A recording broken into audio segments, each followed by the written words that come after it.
Good evening.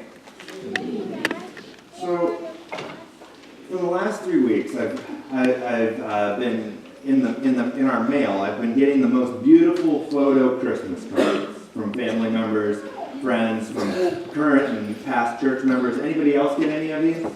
The photo ones, yeah. And they really are beautiful. You know, in fact, one year Eric and I, we took all the cards that we got, and instead of decorating our tree, we just put all our cards around the tree. And it's wonderful to see these pictures because, you know, once a year at least I get to catch up with people who I haven't seen in a long time. And, you know, I see them, you know, all dressed up. You know, they're usually with their children or their grandchildren. They're lined up in cute matching outfits and smiles all around. They look, well, nearly perfect. And that's the way things really are, right, parents? Kids happy, not arguing or fighting with each other, everybody well behaved and spotlessly clean. That's our lives, right? Perfect marriages, perfect families, perfect relationships. Recently, I heard a comedian talking about taking selfies to put up on Facebook or on Snapchat. And she suggested that we should have to include with the picture the number of times that it took us to get that perfect picture. Now, don't get me wrong. There's nothing wrong with a little photoshopping, a little touching up of the image, you know, posing for that perfect family portrait. My concern is if people feel like they have to be that perfect picture. And I worry sometimes that we have tried to Photoshop Jesus, that we've tried to retouch Christmas Eve and Christianity into an impossible image to attain, leaving some of us wondering if there is a place for us in church, leaving some of us to wonder if there is room for us in light of our perceived shortcomings, our mistakes, and our failures. Do any of us have a nagging fear that we have to be a certain way in order to be loved and welcomed by our God? You don't have to look much further than our nativity scenes, our decorations, our Christmas carols to see the pressure that we have put on ourselves and the ways that we have tried to Photoshop the Christmas story. In just a few minutes, we'll sing Away in the Manger, right? The cattle are lowing, the baby awakes, but little Lord Jesus no crying he makes. How many newborns do you know that don't cry or fuss? How many newborns do you know that let their parents get a solid 8 to 9 hours of uninterrupted sleep? I'm seeing Roger back there. No. And then we have our nativity sets, right?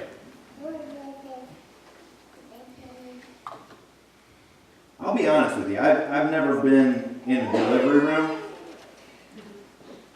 But we see Mary in all of her nativity sets in her perfectly laundered blue robe, looking serene, looking very clean.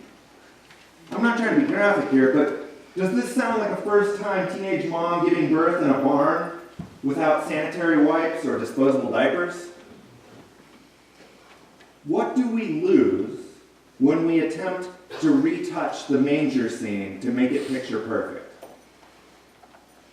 I wonder if the grittiness, the smelliness, the imperfection of the first Christmas reveals to us important truths about our God. And I wonder if this is why we always hear Luke's gospel on Christmas Eve. Each year, we hear of an unmarried pregnant couple from a no-water backwater town forced to travel, finding no room except for a barn to give birth to their firstborn son. Mary and Joseph's economic and social status is reinforced by their first visitors. Who are their first guests? Shepherds, right? And we remember that shepherds back in King David's time, good. Shepherds by Jesus' time, kind of lowest of the low. Dirty, no good, rotten scoundrels, dishonorable, and ritually unclean, which made them unable, unwelcome to go to worship. And yet these are the very first people invited to the Son of God's birth. A decidedly unfiltered, unphotoshopped first Christmas card. In fact, Luke is the only gospel where Jesus makes the habit of eating with all people. He eats with both rich and poor, women and men, priests and prostitutes, Jews and Gentiles, insiders and outsiders. Tonight, Christmas Eve, is the revelation of who Jesus and his church is for. For too long, some have felt excluded and unwelcome from churches. Tonight, we are challenged in our fear that we are somehow unworthy or too messed up to be loved by our God. Tonight, we are challenged and invited to ask ourselves if all really means all when God says it. At Jesus' birth, the angels say to the shepherds, "Do not be afraid, for see, I am bringing you good news of great joy for all the people." Notice the angel doesn't say some of the people, doesn't say certain people, doesn't even say good people. All people. And at the end of his life, Jesus offers bread and wine to all of his disciples, right? He gives it to Judas, the one who will betray him. He gives it to Peter, the one who will deny him. He gives it to John, James, Simon, all the rest of them, all of them that will abandon him, all people, for the forgiveness of sin. You, me, the entire world. Tonight is God's declaration of love and welcome for all of us. There is room for you here in God's church. Old and young, rich and poor, gay and straight, black and white, men and women, Republican and Democrat. All people have a place in Christ's church.